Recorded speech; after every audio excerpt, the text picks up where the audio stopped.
आज की तारीख में। जी हाँ सर, गलतियां हुई हैं, कृतियां हर जगह हैं, दिक्कतें हर समाज में। मैं नहीं कहता नहीं है, आप जो कई पॉइंट रखते हैं वो बहुत वैलिड है सर, कि ऐसा क्यों हुआ, आज भी होता है, मैनुअल स्कैवेंजिंग होती है, ये बात रियलिटी है सर, ना उसे आप नकार सकते हैं, ना मैं, ना दुष्यंत नागर और ना रामकृपाल जी। लेकिन मैं कह रहा हूं सर, एक बेहतर समाज के लिए, एक बेहतर भारत के लिए, एक बेहतर इंडिया के लिए, एक बेहतर हिंदुस्तान के लिए, क्या ये जरूरी नहीं सर कि हम सब साथ आए और एक साथ आगे बढ़े? या सर कास्ट में डिवाइड करके फायदा होगा आपके हिसाब से, जो आप कहते हैं? अशोक जी। नहीं, देखिए, आपकी बात सही है कि हम सब लोगों को साथ आना चाहिए। जी सर। और सब लोगों को साथ काम करना चाहिए, और हमारा मकसद बहुत क्लियर होना चाहिए कि हम जाति का उन्मूलन करना चाहते हैं। जी बिल्कुल। लेकिन जाति का उन्मूलन होगा कैसे? क्या जाति को नजरअंदाज करके आप जाति का उन्मूलन कर सकते हैं?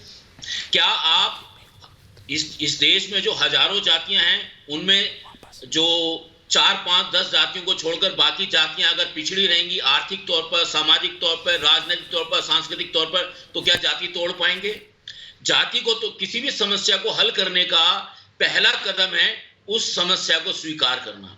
और अगर हम जाति की समस्या को स्वीकार करना चाहते हैं तो हमें यह पता लगाना पड़ेगा कौन लोग ऐसे हैं जो जाति के समर्थन में हैं, कौन लोग ऐसे जो जाति को तोड़ने की कोशिश कर रहे हैं।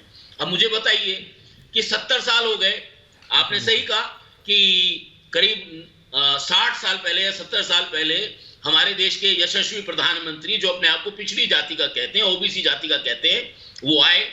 और आज जब ओबीसी सड़कों पर उतरकर अपने समाज के हकों की मांग कर रहा है, ओबीसी प्रधानमंत्री को क्यों परेशानी हो रही है? वो क्यों कह रहे हैं कि हम जाति को खत्म कीजिए? कौन रोक रहा है आपको? लेकिन जो ओबीसी जातियां अपना अधिकार मांग रही हैं, अपना बराबरी का सम्मान मांग रही हैं, उसको आप डाइवर्ट क्यों करना चाहते हैं? विनीत गोयन का जवाब दीजिए इसका। प्रधानमंत्री हैं, आपने कहा कि बार-बार कहा कि मैं ओबीसी जाति से आता हूं। विनीत को लाइए। तो आज ओबीसी जाति अपने ओबीसी इसको बांटने की, ये प्रोटेस्टेंट है, ये कैथलिक है, उन्होंने कोशिश की इस देश को बांटने की, ये बाहर है, सवाल सुन लीजिए पूरा बोलने के लिए। लेकिन मुझे लगता है कि एक बात वो भूल गए कि ये ना इंटरनेट की वजह से दिक्कत हो जाती है। एक सेकंड, मैं सिर्फ इतना कह रहा हूं जी।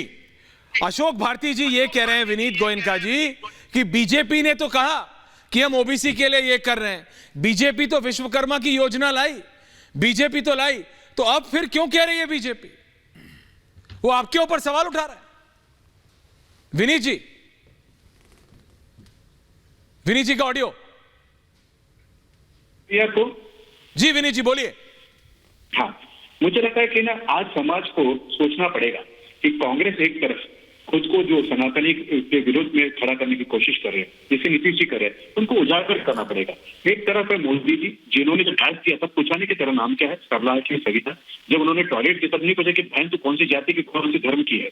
मुझे लगता है कि आज बात बताने की जरूरत हो गई है कि 10 करोड़ लोगों को किस तरह से इज्जत मिली है, किस तरह से लोगों को जब नौकरियां बांटी गई तो ये पूछ सके कि एक तरफ ये लोग हैं जो देश को बांटना चाहते, दूसरे पे एक लोग जनता पार्टी के लोग हैं जो इस देश को साथ में लेके जाना चाहते। मोदी जी ने आज जो नारा दिया है, जब चंद्रयान ऊपर गया, जब यहाँ पे बाकी जो काम हुए, उस समय थोड़ी सोचा गया था कि जाति क्या थी। एक जानबूझकर सनातन को बांटने की कोशिश है।